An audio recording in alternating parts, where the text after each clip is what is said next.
Good evening, muy buenas noches, señoras y señores. Good evening, ladies and gentlemen, and welcome.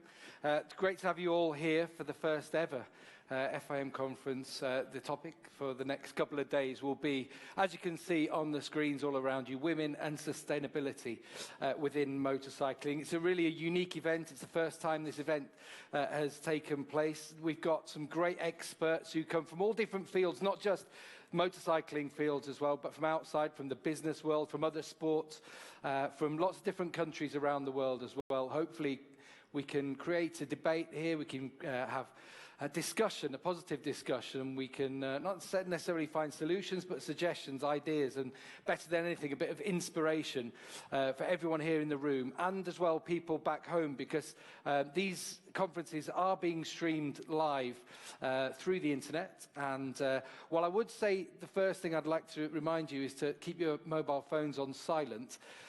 If you do want to comment, and if people at home do want to comment as well, if they use the hashtag 2015 FIM conferences, we'll try, if we can, technology permitting. Sometimes it's not always perfect, is it? But we'll try and answer some questions that there are from people at home as well as people in the room. But what we really want is to get information from our experts, ideas, and as I say, more than anything, inspiration from all the people that we do have up here on the stage over the next couple of days. We've got our first session tonight. Tomorrow there will be 4 breakout sessions, smaller groups, where we'll be discussing various topics on women and sustainability, and then bringing it all together for an evening session tomorrow, where we'll try and come up with some kind of conclusions to what's been discussed over the last couple of days. There's not really too much for me to say at the moment. I think it's best for me to hand over, first of all, to the CEO of the FIM, Mr. Ignacio Verneda, who is going to welcome you all to the conference. He wanted me to explain that he will be speaking in Spanish out of deference, shall we say, to Jerez, which has been this year the world capital of motorcycling, delegated by the FIM 1 year ago. So if I can invite Ignacio up onto the stage to open this conference.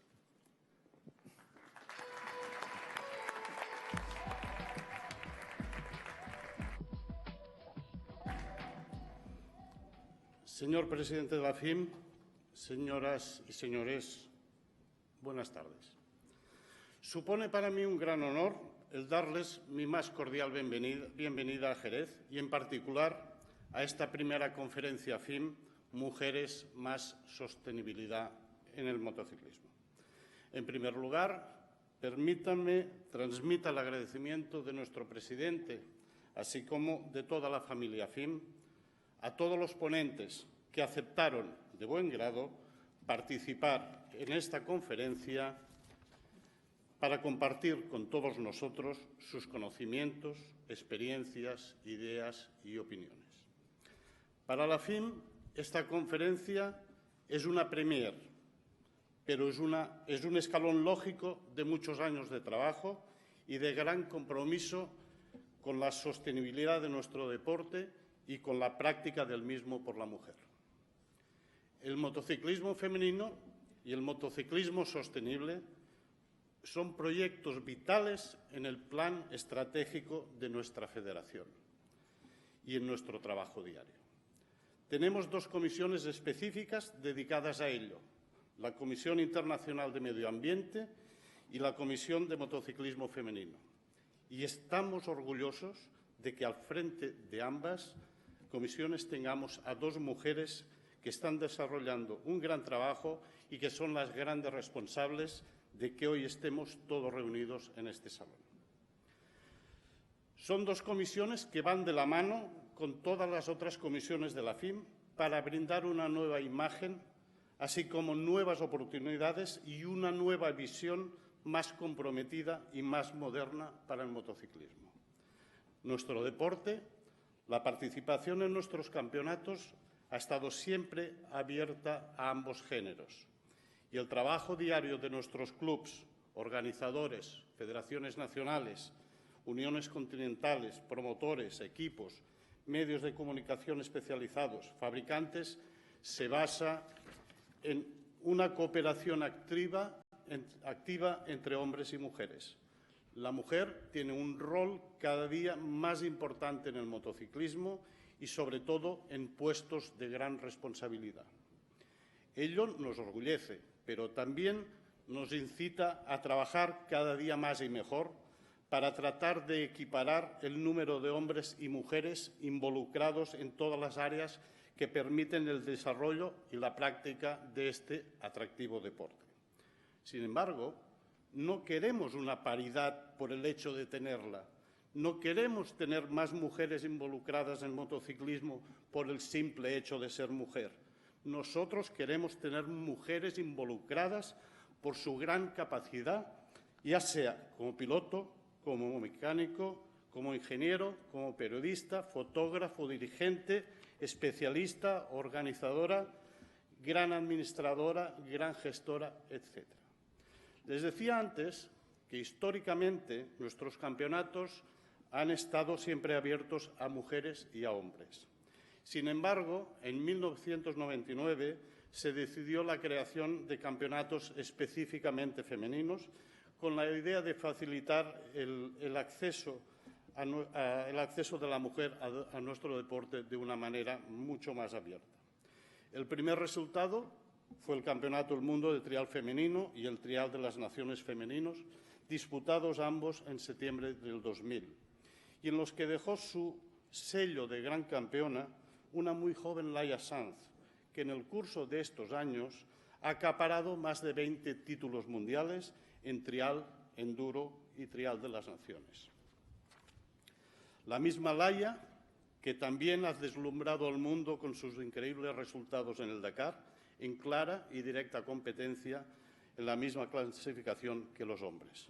Hoy, Laia es un referente y la mejor imagen para todas las mujeres motociclistas.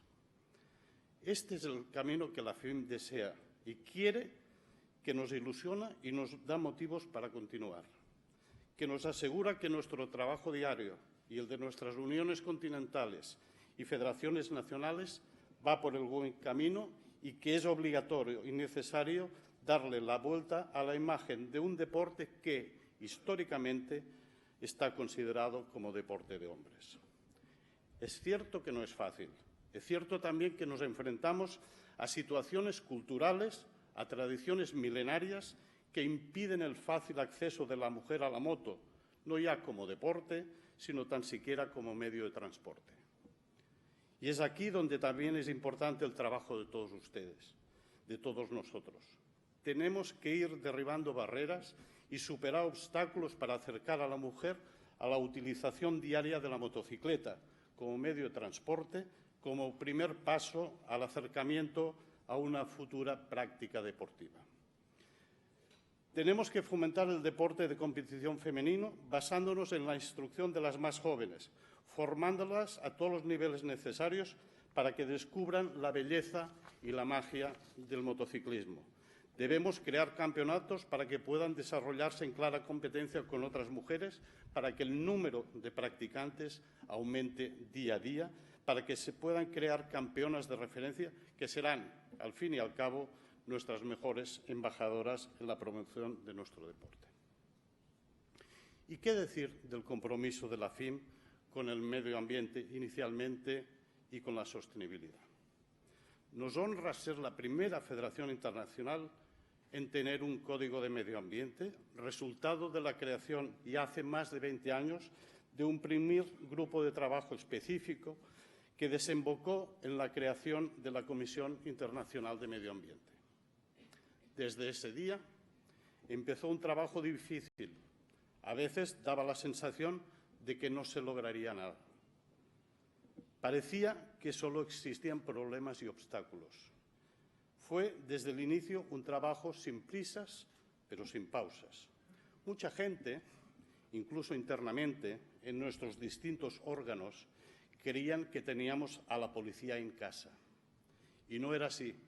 Lo único que teníamos era una nueva voz de la conciencia que nos aconsejaba, primero en puntos triviales, que nos intentaba marcar un nuevo camino de responsabilidad en la organización de nuestros eventos y en la práctica activa de nuestras distintas disciplinas, que día a día nos intentaba sensibilizar en algo tan importante para nuestro deporte, pero mucho más para el futuro de nuestros hijos y de nuestro planeta. Es cierto que no es tarea fácil, que tenemos iniciado un camino lleno de espinos, que es laborioso, pero estamos convencidos de que es útil para el motociclismo y para la sociedad. Y no cesaremos en nuestra tarea. Al contrario, vamos a redundar en nuestro empeño y en nuestro esfuerzo. Tenemos que concienciar interna y externamente de los inconvenientes y de las ventajas de la práctica de nuestro deporte, porque los hay. No podemos esconder la cabeza en el suelo o hacer ver que no impactamos. Sí, impactamos, pero impactamos negativamente y también positivamente, es cierto. ¿Pero qué podemos hacer? De entrada, reconocer la situación, reconocer los puntos positivos que los hay y los negativos que no podemos negar. Estamos obligados a desarrollar medios que nos faciliten la reducción y la compensación de los impactos negativos. Y tenemos que poner en valor, hacer ver que en la práctica de nuestro deporte, en la organización de nuestros eventos, a cualquier tipo de escala, mundial, continental, nacional, regional, producimos unos impactos positivos que tienen que tenerse en cuenta y ponerse en la balanza. En este punto quiero mencionar también los grandes esfuerzos que hacen nuestras industrias, fabricantes de motocicletas, de accesorios, de recambios, en los aspectos de sostenibilidad.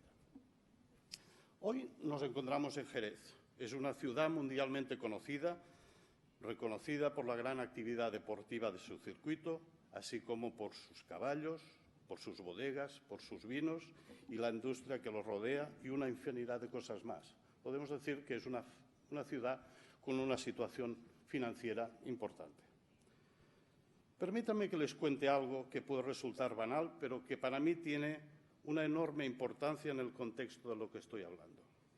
Hace 12 meses, muchos de nosotros nos encontramos en esta misma ciudad con ocasión de la Asamblea General y de la Gala FIM.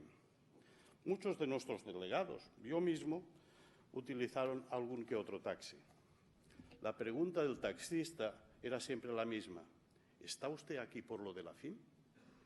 Y a continuación te decían que era muy importante para la ciudad que estuviéramos aquí en temporada baja para dinamizar el trabajo y la economía.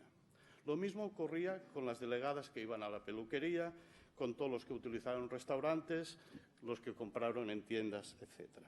Esto es una pequeña muestra de nuestro impacto positivo, de un impacto positivo que muchas veces no somos capaces de evaluar, valorar y vender. Señoras y señores, no quiero alargarme más. Ustedes tienen a continuación una sesión plenaria y una larga jornada de trabajo a desarrollar en el día de mañana. Pero quiero decirles que la FIM está comprometida y mucho con la mujer y la sostenibilidad en el motociclismo. La FIM va a continuar con el trabajo diario para sortear obstáculos en ambas áreas, para mejorar día a día, para ayudar desde la sensibilización como parte primordial de ambos objetivos estratégicos de nuestra asociación. Es el compromiso que la FIM tiene con la sociedad, es el compromiso que la FIM tiene con el mundo del motociclismo y es mi mensaje para todos ustedes. Antes de finalizar, quiero agradecer el esfuerzo hecho por nuestras dos directoras, Katia Juárez Hernández y Nita Coronen, así como al staff FIM por haber hecho realidad esta conferencia. A todos ustedes por su participación y a Jerez por ofrecernos el escenario ideal en una ciudad que destila un gran amor por el motociclismo. Muchas gracias a todos.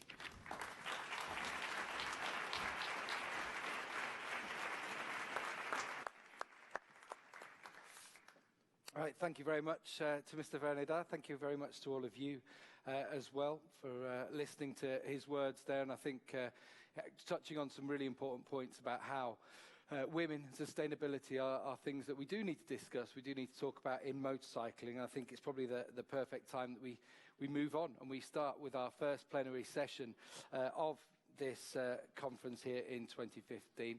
I will remind you as well of something that Mr. Verneda touched on then was about the sustainability. This whole event actually here this weekend has been designed really to be sustainable, whether it's the plastic cups that you're drinking from to reduce waste, to the lack of paper, trying to basically reduce the footprint of the whole event.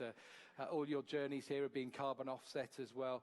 Something that I'm sure will be explained by people who join us up on the stage in just a few moments' time. So just a little bit about this first session that we're going to go into now is the title, the headline of it, I think you can see it up there, From Inspiration to Empowerment, Fostering Diversity and Environmental Stewardship in Motorcycling. So I suppose in a little way, it touches on both parts of the conference that we're going to be talking about over the next couple of days here. And what I'm going to do in a second is bring up the panelists onto the stage, and then we're going to have a discussion with all those on there. But just some of the ideas that we're going to try and touch on, some of the principal thoughts that we might be looking at is the importance of equity within sports, whether it's opportunities for women or for men, but that everyone gets the opportunities and how those opportunities can be provided. Encouraging people to take part in sport, no matter what their gender, that they have the opportunity and the knowledge of how to become involved in sport as well. Also, it's valid to do with everything not related to sport within motorcycling as well.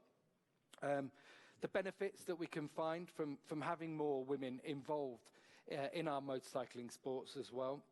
So many people that you're going to be seeing over the next couple of days, people who have throughout their lives made their way up through different ranks within motorcycling as well. So I think there's going to be some really interesting stories that you delegates will be able to hear, be inspired by, of where people have come from and reached in their careers. Initiatives that a lot of the people that we're going to have up here on stage have been involved in, and experiences that they've had, really, so that you can hear what people have also gone through and maybe apply that in your own positions or in your own lives, in your own committees or sports or whatever, whichever background that you come from as well. Role models. I think most of the people we're going to have up here on the stage over the next couple of days are going to be fantastic role models for people to put their beliefs in as well. And in terms of the sport itself, how sport can continue to develop but be sustainable at the same time. And I think Mr. Vernada touched on it there just a little bit before about how looking towards the future, you have to think about what impact our sport is having in all areas, not just in the current one, in the future as well. And that is going to be one of the main pillars, I think, for the future of motorcycle sport, which is why we do have a commission dedicated, of course, to the environment, a commission dedicated to women as well. So I think you don't want to hear from me, to be honest. You really want to hear from the panelists who we have here, because we have some great people up here who are going to be joining us. I'm going to welcome on stage one by one, first of all. So I think who will get on stage first of all is Spain's former General Director, or Director General of Sport at the Superior Council of Sport. Also has been involved in anti-doping, an expert in fair play as well, a professor of financial and tax law, a lawyer, and a consultant as well in terms of communication and management strategies. So if we could welcome up onto the stage Mrs. Ana Muñoz Merino.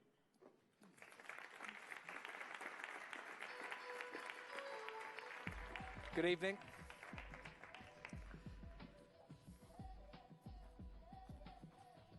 Anna on the far side of the stage. Coming up to join us as well up here on the stage is Dr. Janet Macharia, who's the head of Gender and Social Safeguards Unit within the United Nations Environment Programme, something the FIM has got very good links to as well. And so she's been involved in so many things in terms of integration of gender within the operational work of the United Nations Environmental Programme as well. Another lawyer by profession as well, with a PhD in law as well, and in the UK and in the States and in her home country of Kenya. So Dr. Janet Macharia.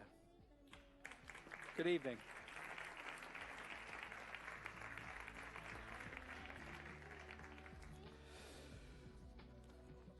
Also like to welcome up onto the stage, if I had my papers in the right order, then that would be a lot easier, wouldn't it?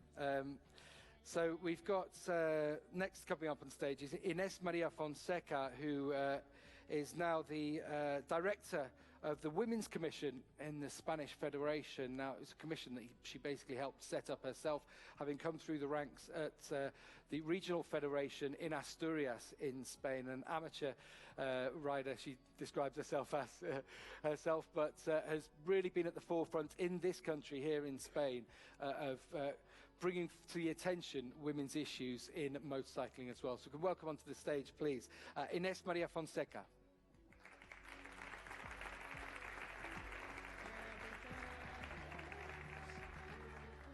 Buenas noches, Inés. And also, I think two people who we're going to get up onto the stage now are people who've been driving forces behind these topics within the FIM itself and behind this conference as well here that we're experiencing and enjoying here over the next couple of days. So first of all, we're going to welcome on stage Katia Hernandez, who of course is the director of the FIM's International Environment Commission, who has been instrumental really in bringing forward sustainability as an important topic within the FIM. Katia Hernandez. Buenas noches. And also, finally, last but not least as well, I'd like to invite up onto the stage Nita Korhonen as well, who is the director of the FIM's Women in Motorcycling Commission. Again, she's been at the forefront of bringing through women's issues within the FIM as well. She's been part of the motorcycling world since she was very young as well, so we can welcome her up onto the stage. Nita Korhonen.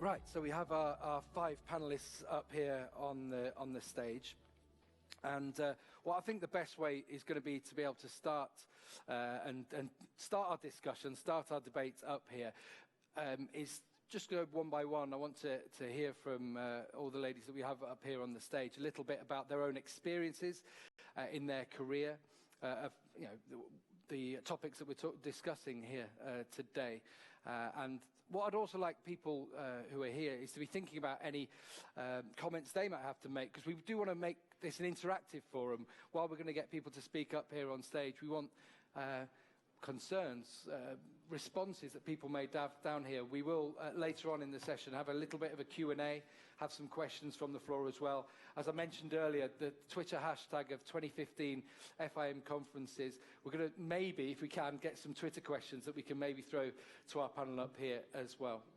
I'm going to start with Ana, though, on the far side. Ana's going to speak in Spanish, as some of our colleagues are up here on the stage this evening. I hope you've all got your headphones in, tuned to channel 1, I think, for English as well, channel 3 for Spanish, but you won't be needing that because Ana will be speaking in Spanish. Ana, empezamos contigo, si no te importa. Muchas gracias, por supuesto. Excuse me for my English. No. I prefer to speak in Spanish. No, pero tú tienes mucha experiencia a nivel de administración de deportes aquí en España. Entonces, con tu propia experiencia, el deporte y para crear economías, para crear sistemas que son sostenibles, igualitarias, ¿qué has experimentado durante tu carrera? Lo primero que experimenté hace 4 años, cuando me nombraron inicialmente directora de la Agencia Antidopaje y luego directora general de deportes, es que no había mujeres. Esa fue la primera constatación. Yo era la única mujer de todos los directores generales de deportes de España. ¿Y cuántos fueron de directores? 19. 19. Pero teníamos 65 federaciones que respondían a 65 modalidades o especialidades deportivas y había 3 mujeres. Una de ellas era la Federación de Petanca. Quizás muchos de ustedes no sepan qué deporte es, aunque la campeona del mundo es una española. Otro deporte en el que no había mujeres en sus juntas directivas era la gimnasia rítmica, practicada exclusivamente por mujeres. lo cual significaba que había una disfunción entre la práctica deportiva y la gestión deportiva. Por lo tanto, la excusa tradicional de que no hay mujeres que quieran ser directivas no parecía responder a hechos que fueran demasiado ciertos. Lo primero que hice fue convencerme a mí misma de que mis propias teorías estaban equivocadas. Yo siempre he defendido que las políticas de cuotas no son sostenibles. Siempre he dicho que no me gustan las políticas de cuotas y lo dije públicamente en muchas ocasiones. Me daba cuenta que había que buscar instrumentos que me convencieran primero a mí para poder convencer a los demás. No es posible ser una fuente de inspiración si tú no te crees el proyecto. Un autor español, Unamuno, decía que para vencer primero hay que convencer, y yo me atrevo a decir que para convencer primero hay que conquistar.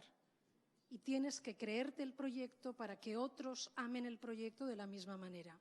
Por lo tanto, lo primero que tenía que hacer era cómo luchar contra mi propia teoría de que las cuotas femeninas no eran una buena opción.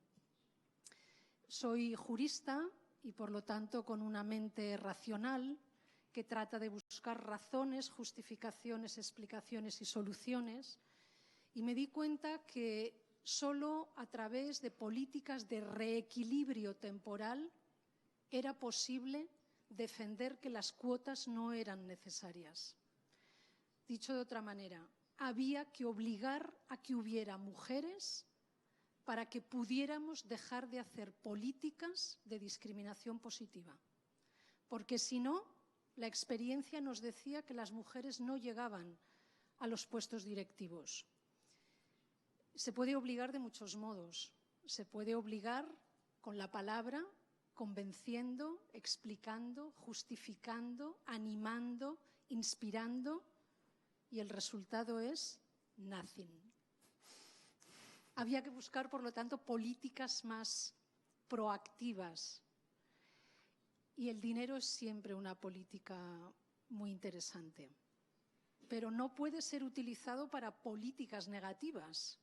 Por lo tanto, había que convencer a los hombres de que tener mujeres en sus juntas directivas era interesante desde dos perspectivas.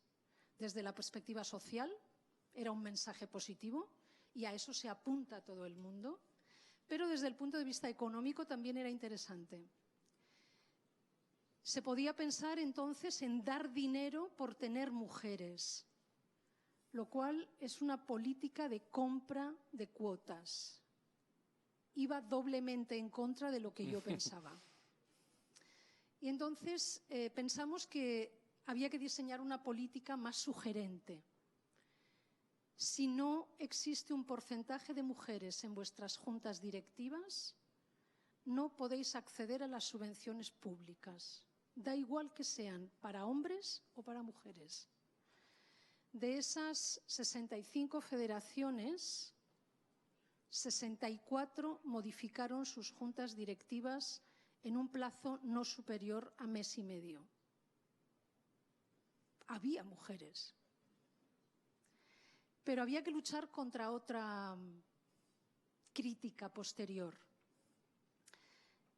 Esas mujeres están puestas obligatoriamente como floreros. Una expresión típica en España, mujer florero, aquella mujer que está colocada en un lugar exclusivamente por su belleza o como elemento decorativo. Soy catedrática de universidad y también mi mente docente me llevaba a pensar cómo luchar contra esa percepción. Era un argumento que podía ser cierto. Nos han obligado a tener mujeres, no importa qué tipo de mujeres estén en las juntas directivas. Y en una conferencia de una multinacional que me pidió que les ayudara a definir el papel de las mujeres porque sus clientes exigían mujeres y no los tenían, les dije que al menos desde el punto de vista argumental tendrían que aceptar que si ahora había mujeres florero, durante todos los años anteriores había habido al menos el mismo número de hombres que dan palmas, hombres palmeros. Al principio se quedaron sorprendidos, pero desde el punto de vista estadístico tenía que ser al menos igual. Convinieron en que ellos nunca habían formado parte de las juntas directivas como hombres que no hacían nada y tuvieron que aceptar que al menos en el mismo sentido las mujeres que formaban parte de las juntas directivas estaban allí porque podían aportar. Conseguimos en un primer momento que el primer obstáculo, que es no hay mujeres que quieran estar, se venciera. Y lo siguiente ha sido simplemente conquistar.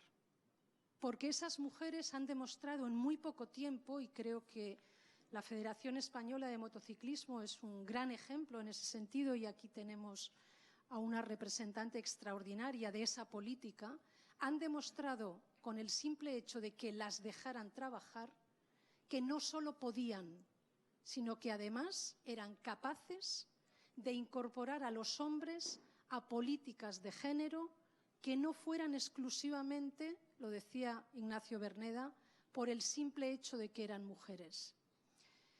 Y habéis hablado de economía. El 85% de las prescriptoras de consumo son mujeres. El 85% de las decisiones de consumo las toman las mujeres, también en productos que son propios y específicos de hombres. Por lo tanto, también hay razones económicas dentro de la industria del deporte, que lo es, para que haya mujeres. Pero junto con eso creo que aportamos visiones, percepciones, sensibilidades, modos de trabajar que no solo son complementarios a los tradicionales de los hombres, sino que creo que pueden dar impulsos novedosos para una actividad como es el deporte, que tiene una capacidad que ninguna otra actividad tiene. El deporte mueve pasiones, conquista corazones y hace que la gente libere endorfinas sin practicar deporte.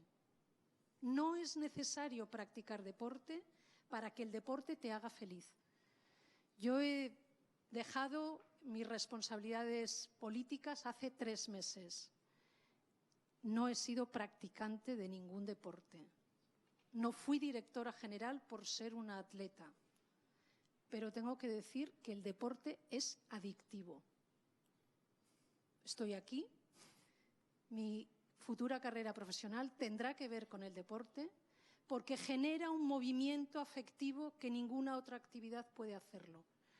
Pues en ese movimiento las mujeres, a mi juicio, tienen un papel absolutamente fundamental. Romper la primera barrera y dejad que las mujeres lleguen a las mesas donde se toman decisiones es una política positiva que redunda en beneficio de los hombres, que antes creían que ellas no podían, y de aquellos que han creído, como vosotros, que las mujeres pueden aportar elementos positivos a vuestros proyectos.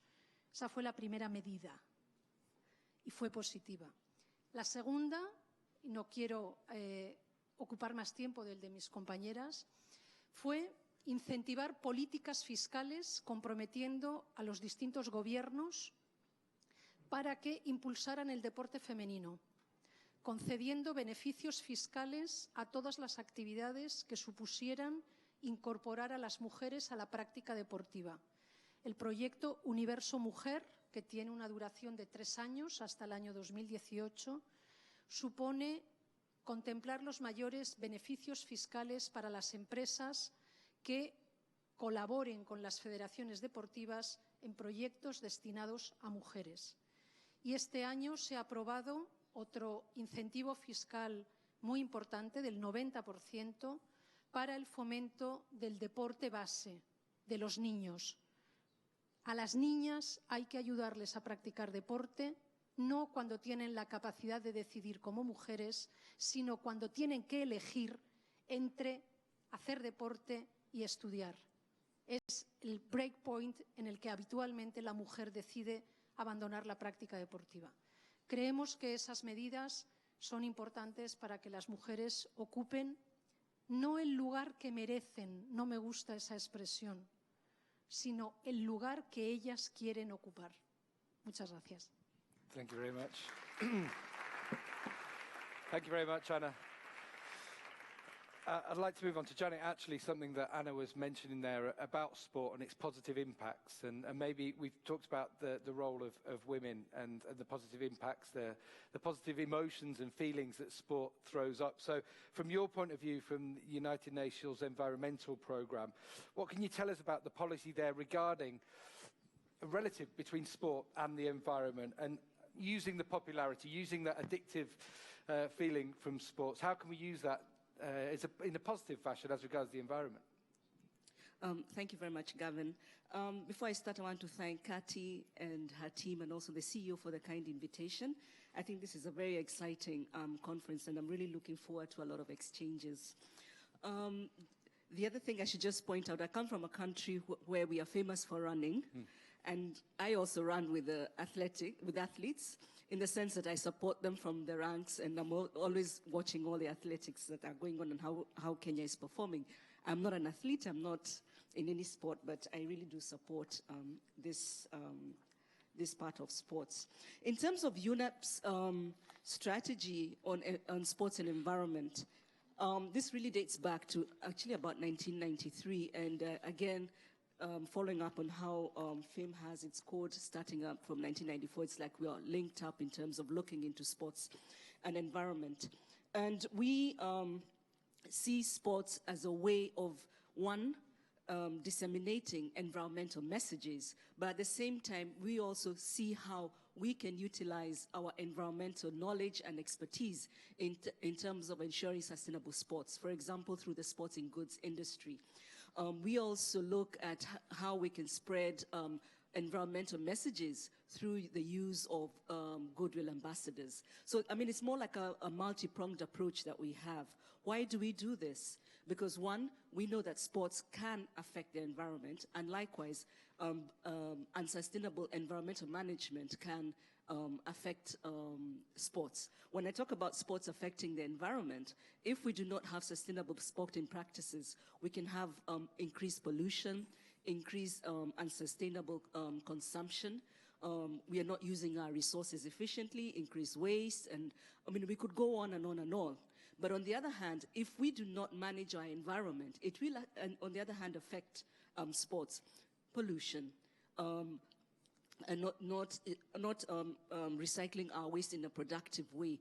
Climate change actually becomes then another aspect that is actually going to affect sports. So what we do in terms of the work in UNEP is look at the different dimensions of how we can link sports and environment, and working with different partners on the ground, and seeing, first of all, how we can influence in terms of what we call event greening.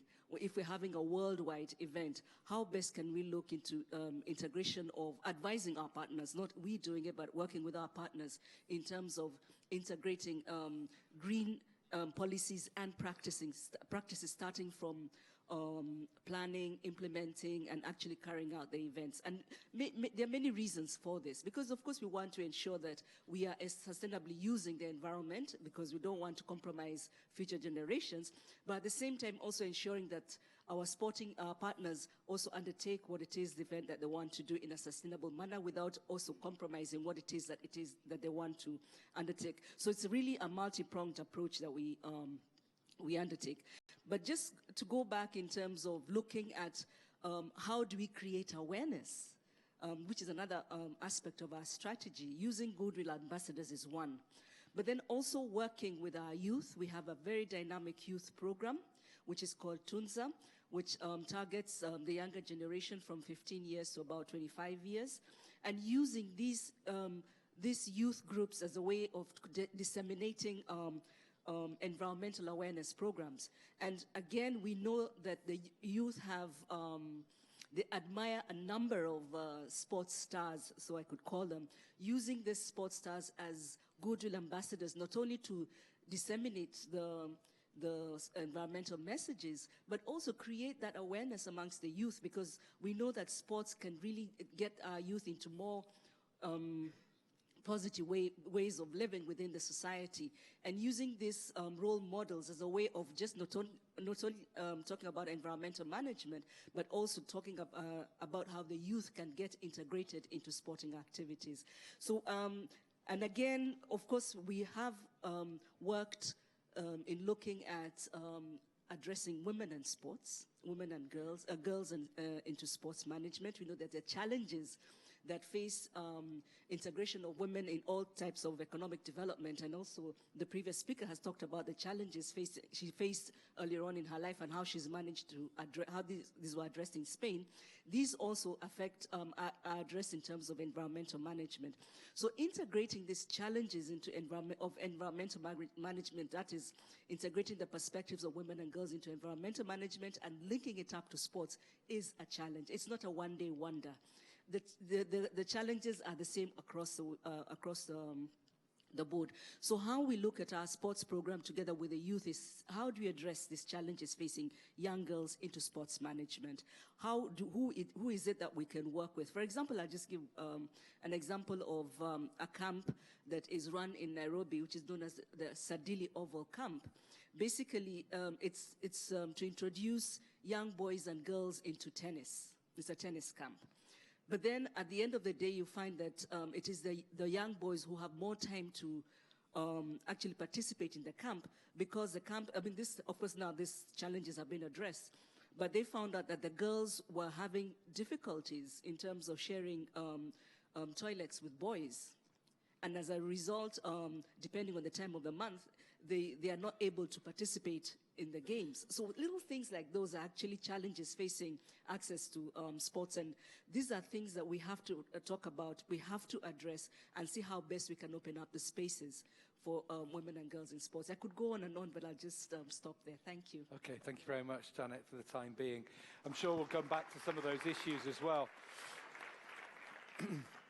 Y a lo mejor, Inés, tú podrías entrar en la idea de esto de cómo has estado parte de formar esa comisión de mujeres de la Federación Española.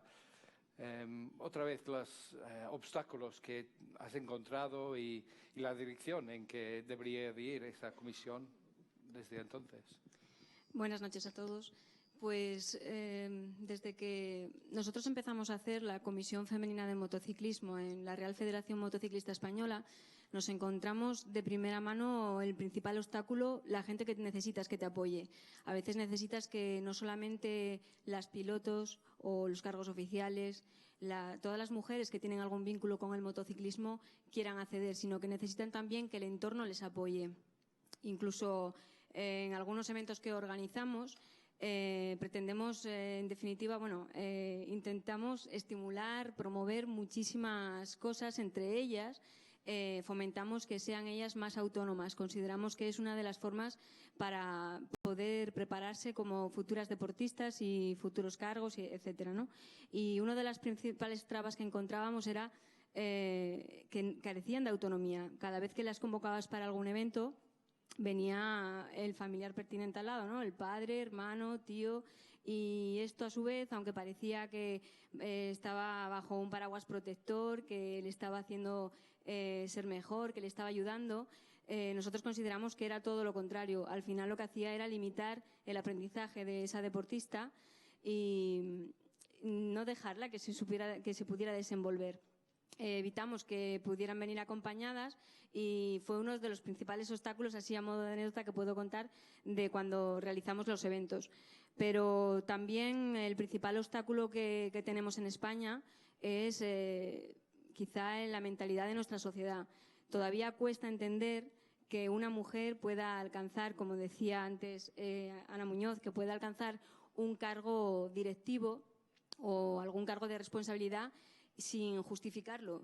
Parece que a veces hay que justificar cómo has llegado ahí, por qué estás ahí, y sin embargo en los hombres pues no pasa, ¿no? O sea, llegan, pueden ser directores, presidentes, lo que sea, pero parece que no hay que justificar nada. Entonces, no es solamente una labor familiar, es también una labor de sociedad lo que tenemos que hacer. Sé que nosotros tenemos que centrarnos en el motociclismo, pero si queremos que se difunda en todas las mujeres y a todos los niveles, pues también tenemos que intentar modificar esas cosas que al final son de disciplina y de conducta. Es difícil y lleva mucho trabajo, porque tienes que empezar por convencerte a ti misma de que todo eso se puede. Yo no tengo la suerte de ser piloto profesional ni de provenir de una familia con una historia motociclista que me respalde, ¿no? Y entonces parece que eso aumenta mucho más el que tengas que justificar ciertas cosas. Pero yo cuando empezamos con este proyecto intenté trasladarles a todos que si queríamos de verdad aumentar la presencia de la mujer motociclista, no teníamos que fijarnos solamente en deportistas tan relevantes que tenemos actualmente en España, como por ejemplo Ana Carrasco, que la tenemos aquí presente, María Herrera, Laia Sanz, y la verdad es que tenemos una lista bastante considerable, con mucha suerte que tenemos. Creo que tenemos que también fijarnos en la parte aficionada, la parte amateur y todas estas mujeres que siempre están detrás trabajando, que no se ve y hacen posible que todas estas deportistas lleguen lejos. El enfoque a veces, bueno, pues corres el riesgo de que al estar dentro de un organismo como es una federación, pues la gente lo confunda, ¿no? Crean que tus objetivos no están claros, que en realidad no estás trabajando en serio o que estás creando una moda, porque la verdad que desde 2013 que se empezó a promover todo este proyecto hasta el día de hoy, pues hemos conseguido movilizar a mucha gente. Un dato para todos los que se fijen en estadísticas, números de licencias y demás, podría ser que a noviembre de 2013 en la Federación Española, esto es un dato solo de licencias en Federación Española, aparte de las pequeñas territoriales, contábamos con 77 licencias de mujeres y a día de hoy contamos con 282 licencias de mujeres. O sea que también hay un resultado en números, no es solamente que la gente crea que hemos hecho un movimiento que va a ser una moda, ni mucho menos. Yo creo que estamos trabajando en una línea en la que fomentar la cantera, la parte amateur, la parte de la afición y facilitar el acceso al motociclismo va a ser muy importante para poder preparar a futuras deportistas profesionales, a futuros cargos oficiales, a futuros cargos administrativos, etcétera. Es una parte que nosotros intentamos mimar bastante, pero hay que tener en cuenta la disciplina. También considero que tiene que ir muy ligada a esta disciplina el intentar involucrar a todo el mundo con la responsabilidad que tenemos ante el medio ambiente. En otros países no lo sé, pero actualmente en España tenemos una ley de medio ambiente que al motociclismo no nos beneficia absolutamente nada, todo lo contrario, porque nuestros pilotos de off-road y demás para entrenar tienen problemas en nuestros montes, a los que antes teníamos un acceso tan libre y tan incontrolado que ahora ha sido tan tajante. Entonces nosotros en toda la formación que les damos cuando tenemos un largo tiempo con ellas, intentamos inculcarle todos estos cuidados que hay que tener. Tienen que saber los cuidados que tienen que hacer en su moto para que tengan menos emisiones, como nos comentaba Katia hoy por la mañana, o incluso buscar opciones, ¿no? Para que cuando tú vayas a entrenar, pues saber hasta qué punto puedes agredir o no el medio ambiente.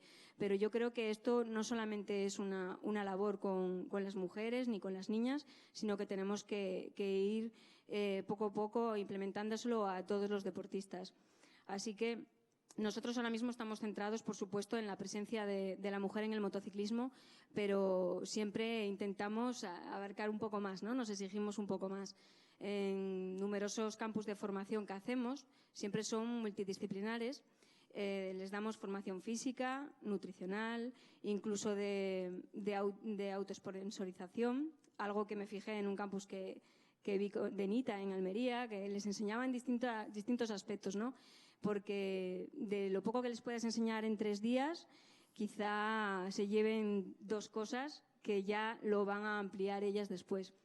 Así que todo eso, sumándolo a esa inyección de autonomía que les damos, a un seguimiento continuo para intentar pues promocionar todos los resultados que tienen, algo que sí que me encontré como otra barrera, ¿no? Cuando empezamos con el proyecto, de repente vi que tenía que presentar un proyecto para que lo aprobasen en la Asamblea de la Federación Española, una gran mayoría de hombres, y tenía que presentarles un proyecto en el que iba a ser exclusivamente para mujeres. Era difícil, pero yo pensaba, bueno, pues tenemos muchos resultados deportivos, seguro que tenemos una historia escrita fácil de conseguir y de defender. Pues me sorprendió que no había una historia que yo pudiese fiarme de, o sea, no había no había una información fehaciente de nuestra historia. No había 2 páginas web que se dedicaban alguna vez puntualmente a poner información histórica, en pocas ocasiones de motociclistas españolas, eran más opiniones personales que otra cosa. Así que, bueno, decidí, pues ya está, les presento que tenemos que empezar a escribir nuestra historia a partir de hoy, y así fue una de las barreras que empezamos a sopesar, ¿no? A sopesar, no a solventar, a intentar seguir hacia adelante y ganando más deportistas. Esto en su momento crea su propia inspiración también, del pasado hacia el futuro, ¿no? Sí, yo creo que es bastante importante que todos tengamos alguna referencia, y aparte de las internacionales tenemos a muchas deportistas, porque como acabo de decir, en 2013 aparecían 77 licencias de mujeres, pero desconocíamos muchos que hacían. Incluso en sus propias federaciones territoriales preguntabas por ellas y no sabían lo que hacían. Había un gran desconocimiento, y entonces, bueno, a partir de ahora empezamos a hacer un seguimiento, y creo que eso también hace que se fomente la cantera, ¿no? Y que sean referencia. Gracias, Inés.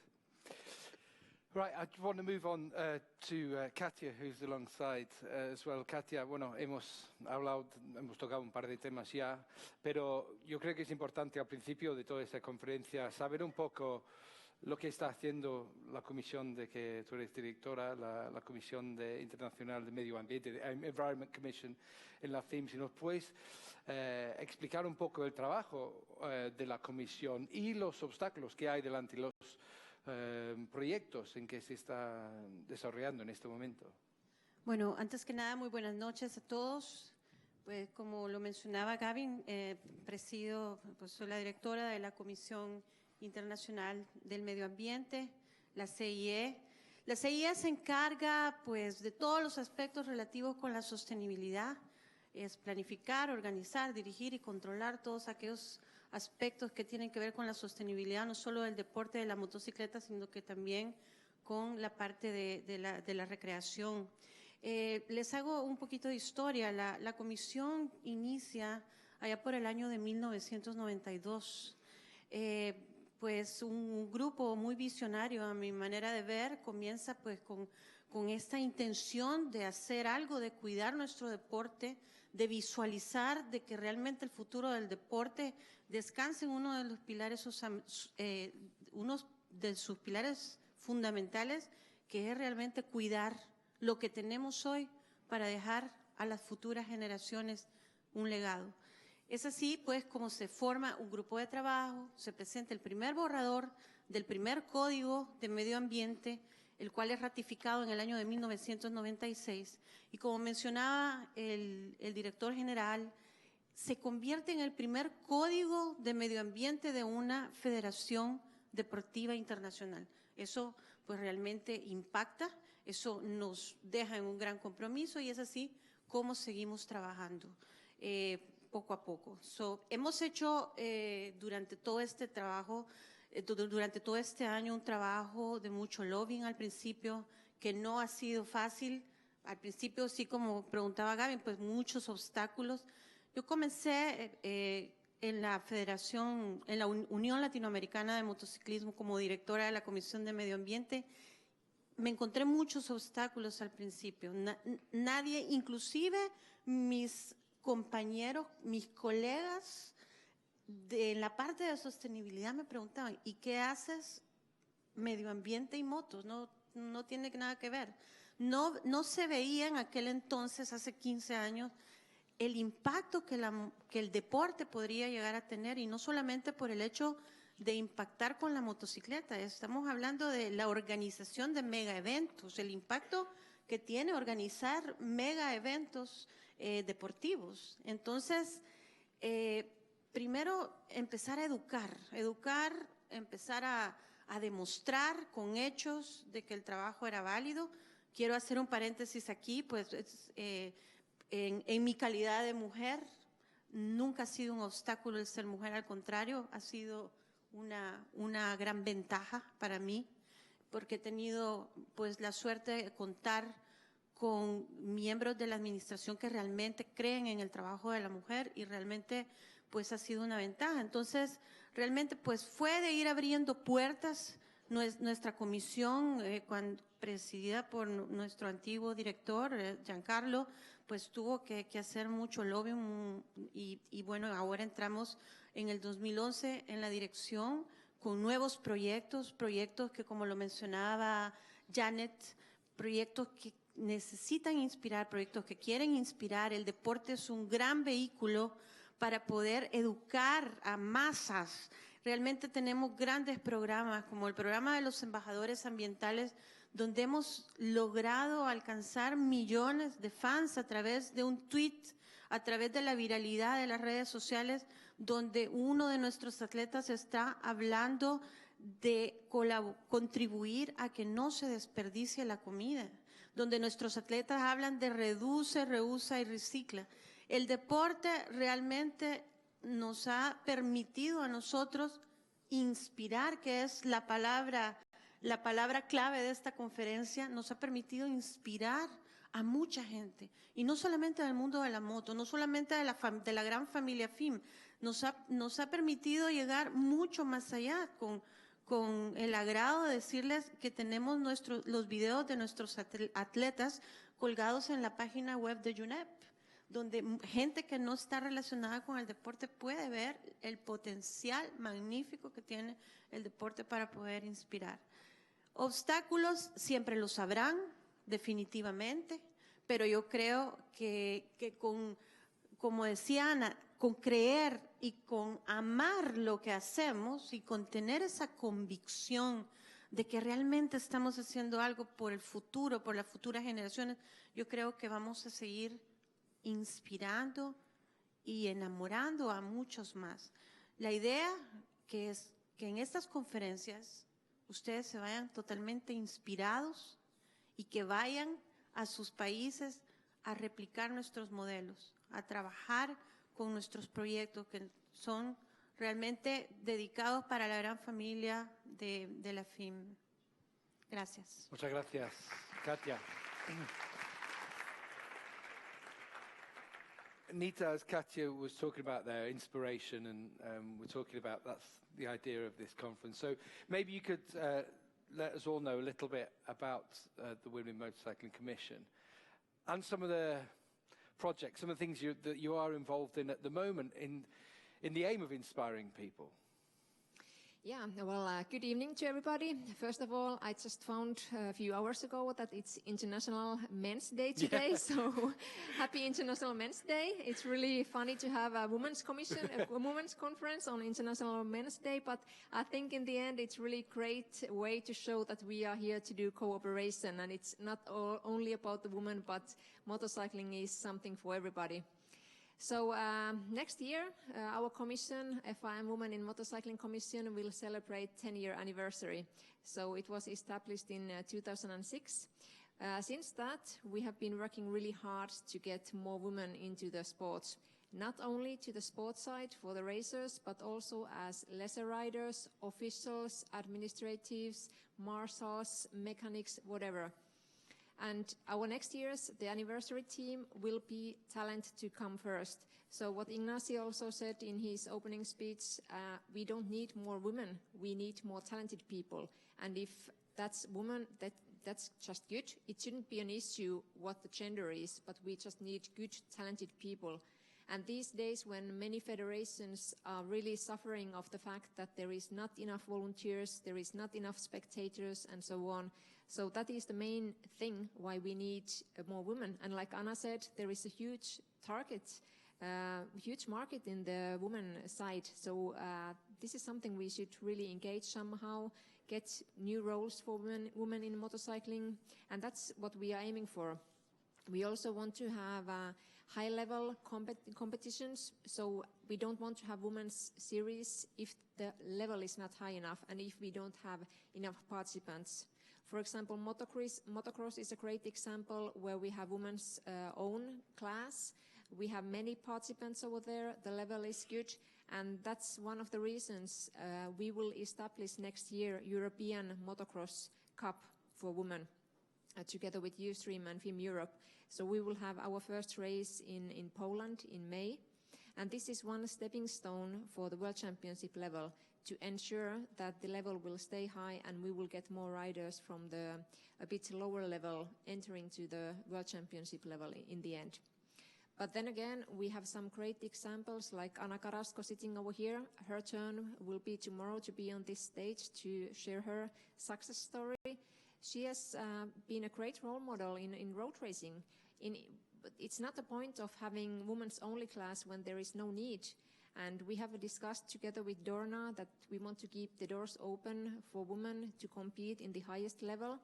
For sure, we are also discussing about the possibilities to have women's races in road racing, women's battle or season final or whatever, but that doesn't close the doors for the MotoGP. So basically we want to keep all the doors open for the women in every discipline if possible.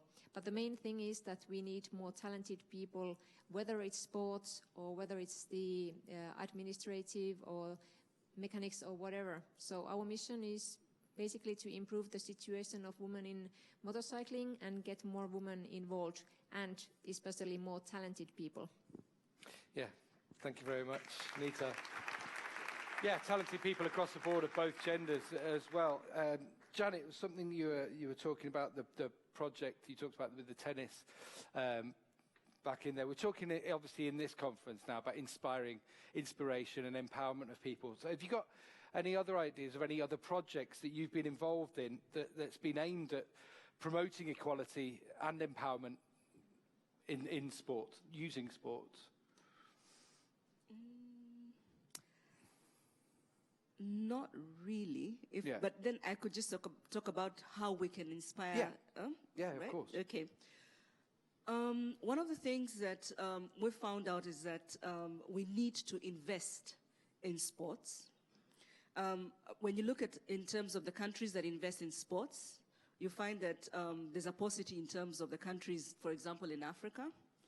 And maybe let me talk about Africa because look, sports is not regarded the way it is regarded, for example, in the most developed countries, for financial reasons and maybe other reasons. So when we come to women and girls in sports, then you find that the investment is actually lacking.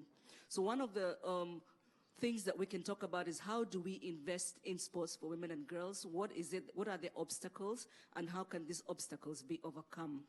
Now, there is talk about developing sports academies and having sports scholarships to integrate, to interest the young girls, especially to come into more competitive sports.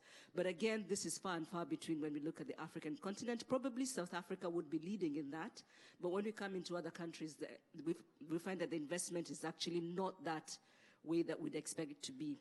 The other thing in terms of what encouraging in integration of women and girls into sports, maybe I can talk about having more visible governance structures where you're having more women who are more visible in the sports governance structures, and also going to what Anna Munoz was talking about in terms of being in the decision-making processes. You find, again, the face of the decision-making processes is largely male. And again, that therefore puts off a number of women and girls in terms of really wanting to be in those decision-making structures. But the fact that you do have a gender-balanced decision-making structure does not mean that gender issues or women's concerns will be addressed. It must also be everybody's business to actually create this gender integration and addressing particular issues.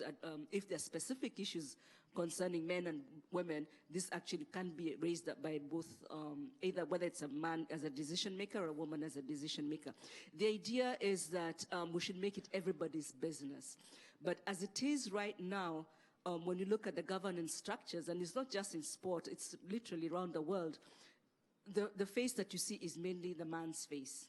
And a number of, the feeling is that if we have more women, perhaps we'll have more gender issues being addressed in those governance structures. The other is also in terms of creating awareness, using those ambassadors, women sports stars, as I called them earlier, who can be ambassadors that who can encourage young girls to get into sports. But again, we have to now look at that within the context within which this person is encouraging young girls to get into sports. If that, the culture or the economic situation in that country is such that there's not much investment in sports, already we are talking about a hindrance. So what I would encourage is more activities, for example, like that tennis camp I talked about. I believe that FIM, and I know Kenya is one of the members of the FIM Africa and other countries, you can actually develop camps that would interest young generation into sports.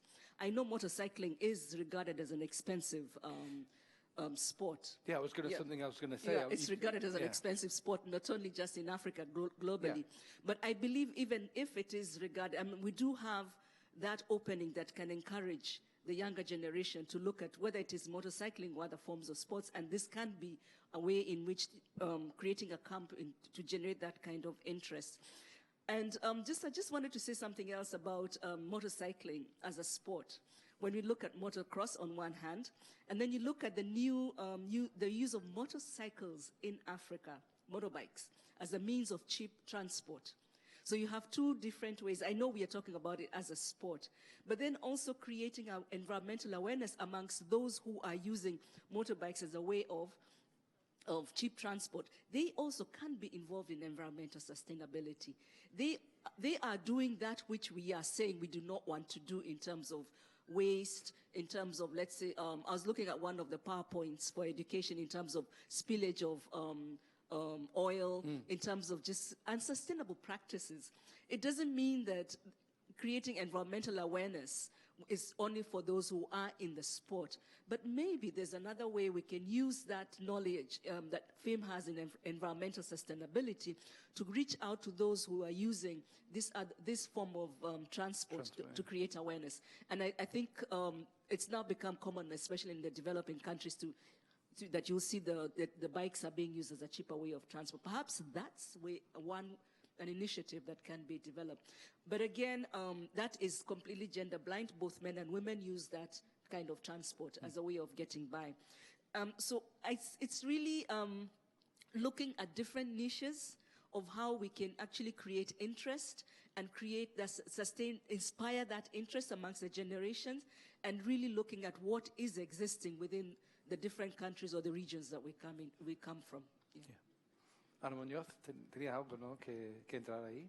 Me gustaría compartir una experiencia respecto de la visibilidad de las mujeres deportistas. En el año 2012, en los Juegos Olímpicos de Londres, España obtuvo un mayor número de medallas en deporte femenino que en deporte masculino. Era el primer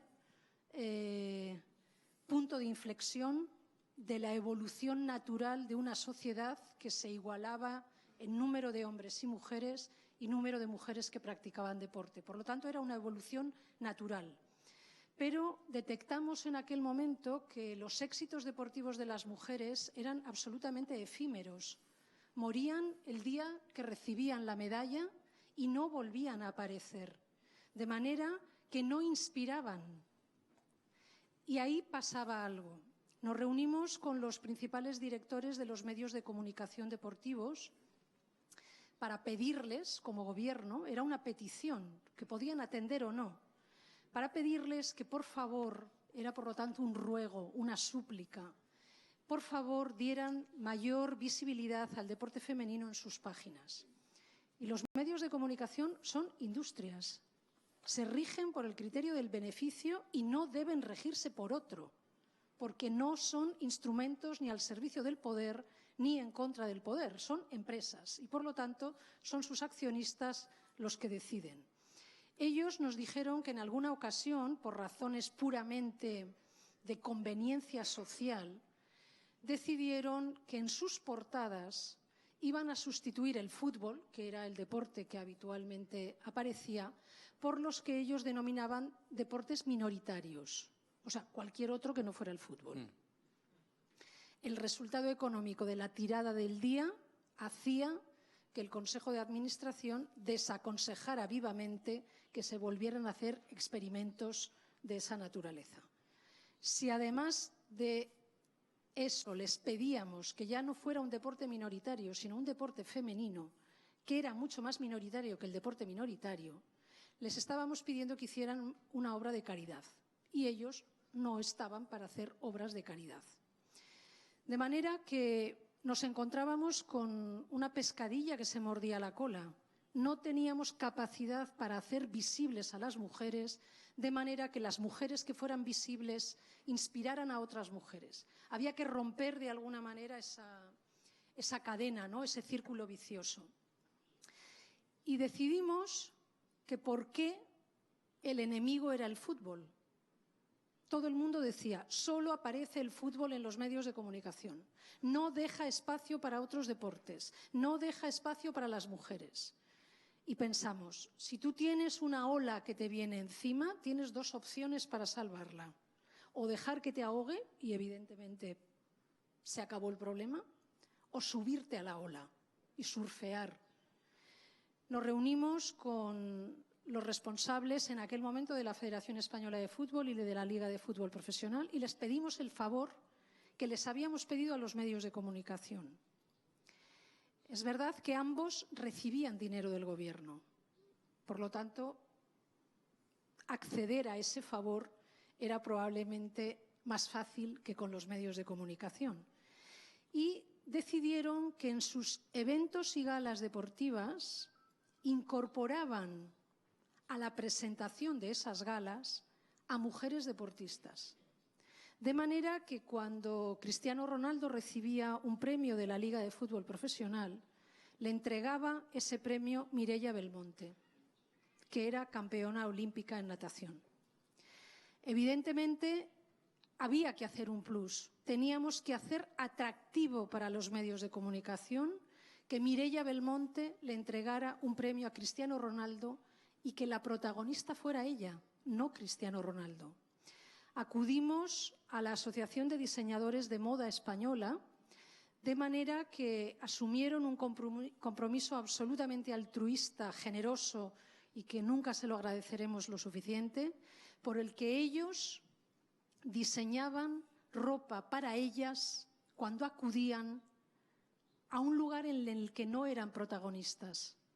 Aprovechaban su condición de mujer en el más absoluto respeto en el modo en que acudían para que pudieran brillar con luz propia ayudados por los diseñadores españoles.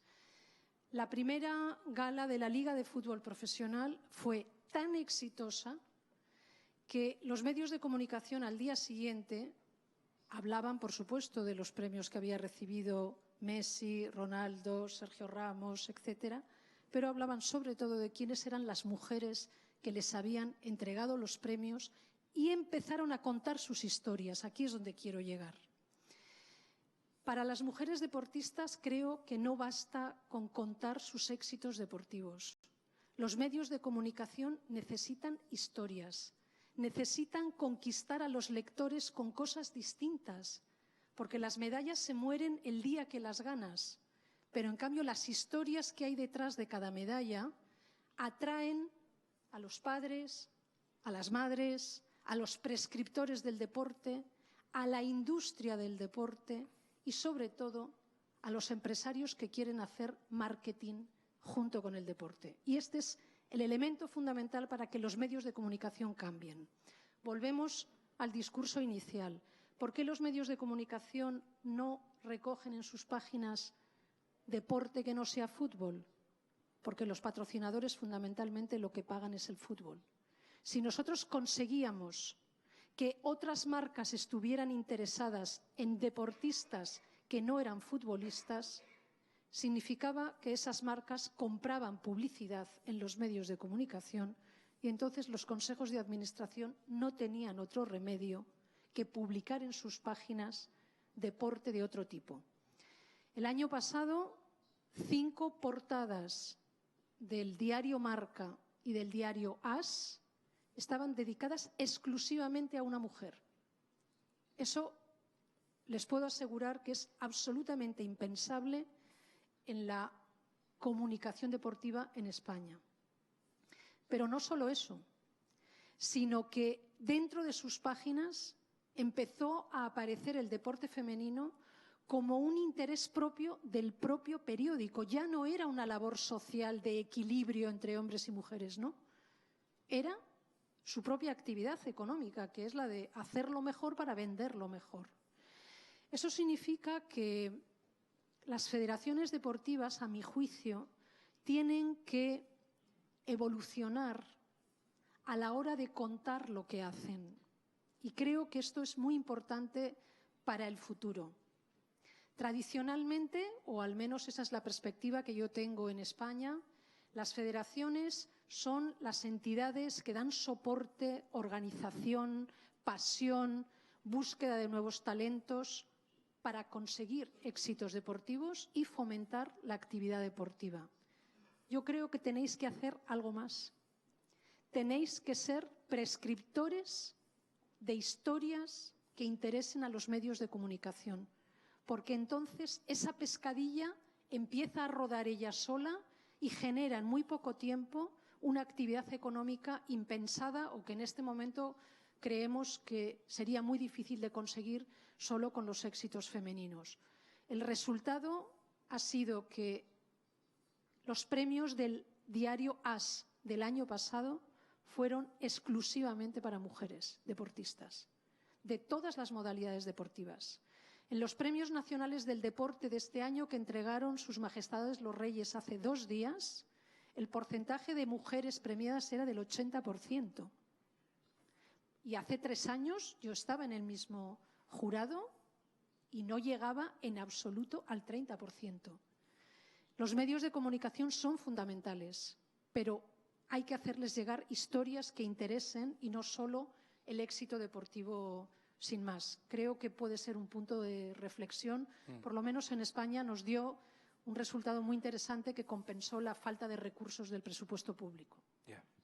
I think actually something from my experience, you're obviously speaking from a Spanish experience, of course, but from my experience in the UK, it's something that's actually actively being put in by public entities, for example, in the UK, like the BBC. Public-owned television channel who actively do now support a lot, whether it's the Women's Football World Cup or women's sports people within the Olympics, and it's actively been now almost prescribed that sort of thing has to happen in the UK. So I don't know whether there's different situations there, but it's certainly something now that is seen as a key to opening up sports then for younger people, to have an inspiration, to have people there up at the front. I wanted, Inés, que de las cosas que decía Ana a nivel del dinero, a nivel de sponsor, que hablábamos antes, ¿no? Hoy del apoyo que hay para motociclistas femeninas, ¿no? De patrocinio es un problema. Sí, desde luego, los patrocinios son muy importantes para poder llevar a cabo cualquier carrera deportiva y en el caso de las mujeres quizás sea un plus. Uno de los inconvenientes que yo he detectado que tienen a nivel de las deportistas, sobre todo las profesionales, es encontrar patrocinadores que confíen en ellas de una manera estable. Hay gente que, sobre todo en este último año, está consiguiendo patrocinadores, firmas importantes que les apoyan, pero como de una manera puntual. Consideran que esto es un boom, que es una moda, que la mujer en el motociclismo ha aparecido en estos 2 años y parece que después ya no vamos a estar porque no apuestan mucho más. Pero ponen ciertas excusas, ¿no?, por lo que ellas me transmiten a mí. Quizá también ellas tienen que empezar a convencerse de que pueden no tener limitaciones. El hecho de ser mujer para ser una deportista, incluso a nivel profesional, no tiene por qué limitarte. Hace poco me hacían una entrevista y me indicaban que, bueno, la persona que me entrevistaba era partidario, ¿no?, de que la mujer tiene una vida más corta como deportista en el motociclismo. Yo le ponía el ejemplo de una piloto que tenemos en España, Rosa Romero Font, tiene 3 hijos y corre el Dakar. Es un ejemplo de que ser madre no es limitante, que es la principal diferencia entre el hombre y la mujer, ¿no? Cada vez que intentamos no sé, conseguir algún tipo de ayuda o que las pilotos conecten con los patrocinadores, intentamos transmitirles que lo que tienen que venderles, que ofrecerles, es lo que ellas les van a ofrecer como deportistas, ¿no? Creo que puede ir en su contra entrar en el juego de esta moda, ¿no?, de intentar explotar que soy una mujer dentro del motociclismo. Tienen que explotar, desde mi punto de vista, que son deportistas, que son válidas o que pueden obtener iguales resultados que cualquier hombre. Nosotros, cuando empezamos a ofrecer distintas oportunidades a las deportistas para facilitar bueno, pues que creciesen en esta carrera deportiva, vimos que en el campeonato de velocidad era una de las pocas especialidades en las que no teníamos categoría femenina en España, a pesar de los grandes resultados que tienen los pilotos españoles en el Campeonato del Mundo de Velocidad. Así que decidimos crear una categoría. Y muy para nuestra sorpresa, las pilotos que ya están corriendo en el actual Campeonato de España en unas categorías que son mixtas, pues no estaban de acuerdo en que hubiese una categoría femenina. Ellas mismas tenían, algunas siguen manteniendo la idea, pero tenían esa idea de bueno, que por intentar hacer crecer su carrera deportiva, por aprovechar el escribir esa historia que comentaba Ana Muñoz, ¿no?, aprovechar ese tirón para que los medios se interesasen en ellas, consideraban que era como infravalorarse. Creo que por eso recalco que ellas mismas tienen que convencerse que no tiene nada que ver el ser mujer. Yo personalmente no entiendo por qué hay que mantener esa continua batalla en demostrar si un hombre supera a una mujer o una mujer a un hombre, si fisiológicamente está todo demostrado, anatómicamente ya está todo demostrado. Hay unas diferencias físicas, evidentemente, que podemos solventarlas, por supuesto que sí, entrenando, preparándote. Claro que sí, pero eso no quiere decir que tengas que demostrar en ningún momento que tú eres mejor piloto femenina si superas a un hombre, y si no lo superas no eres mejor. Al revés, yo considero que tienen que aprovechar para solventar todo esto que les pasa con los patrocinadores, ¿no?, que no les apoyan. Creo que es el momento para aprovechar estas categorías femeninas y así conseguir mayor proyección de su carrera. Thank you very much, muchas gracias, Inés. I think that's actually going to be a lot of talking point. We're actually right on time. We've got only a couple of minutes left of the debate as well, but I think that's something that Inés mentioned there is something that people will be thinking about. It's something really relevant to the FIM in particular on that side of things. We do have Women's World Championships. We know we will be handing out prizes to them this weekend, and as you mentioned, they aren't those categories in road racing, for example. So I think it's a debate, a point where some people have one view, some people will have an opposite view as well, and feel that, you know, that it's positive on both sides of things. So I think that's going to be something, I think, over tomorrow, because obviously today we are coming to the end of things as well, that we will want to move on to and talk about. I think, really, we are coming to the end of...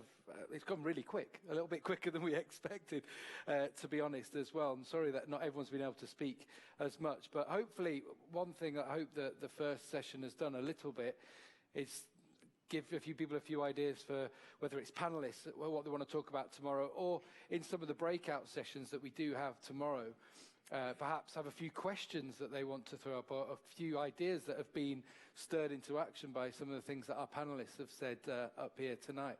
I hope that's going to be the case. Katia, did you want to say anything at the end? Bueno, sí, solamente recordarles que estas conferencias han sido diseñadas por un gran grupo de personas que está muy inspirada en el asunto de la sostenibilidad. Estamos trabajando con productos totalmente locales de la zona de Jerez, alimentos locales. Esto es para reducir nuestra huella de carbono. Y bueno, estamos también reduciendo la cantidad de botellas que se consumieron el año pasado, es por esto que tienen este vasito. Esto es un comercial, el que voy a hacer, pues por favor llévenselo con ustedes, pónganle nombre y va a ser su compañero que los hidratará durante todo el fin de semana. Así que no lo olviden, esto es realmente que cuesta realmente el cambio. Cuesta, es más fácil tener la botella de agua enfrente, plástica, que después tendremos que reciclar, que dejan, por cierto, la mitad del agua que no se la toman, pero es mucho más fácil, es mucho más difícil, pues, la copa, pero poco a poco estamos cambiando los esquemas, estamos haciendo pequeñas cosas, porque pequeños detalles hacen una gran diferencia. Así que los esperamos mañana y recuerden siempre Ride Green.